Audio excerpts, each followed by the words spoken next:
depuis la rentrée, en tout cas les élèves étaient assis 4-4, sinon 5-5 par moment.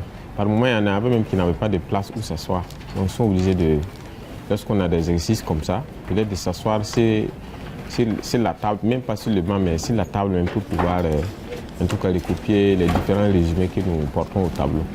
Le processus de la mise en place de ces écoles, ces classes préfabriquées a commencé d'abord par l'identification des besoins et ensuite on a identifié en collaboration avec les mairies des acteurs locaux que Save the Children a formés pour le montage. Et il faut dire qu'à ce niveau, ça permet à Save the Children de valoriser le potentiel local. Ce sont ces acteurs locaux que Save the Children a formés qui ont effectivement fait ce travail de montage dans les écoles. Avant, on était coincés, on était assis 5-5.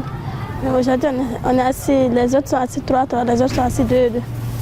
On n'arrivait pas à comprendre les bruits, on n'arrivait pas à les comprendre. Mais aujourd'hui, on comprend ça bien. Avant, on était dans un magasin là-bas, quand on était assis 4-4. Maintenant, le maître ne pouvait même pas circuler voir nos devoirs. Mais maintenant, grâce à vous, on a des tableaux. Et maintenant, le maître peut circuler. On est assis 2-2. Il peut circuler, regarder nos devoirs et nos corrections.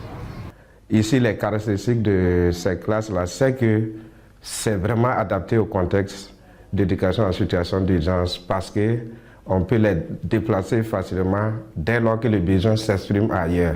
Ça, c'est le premier élément.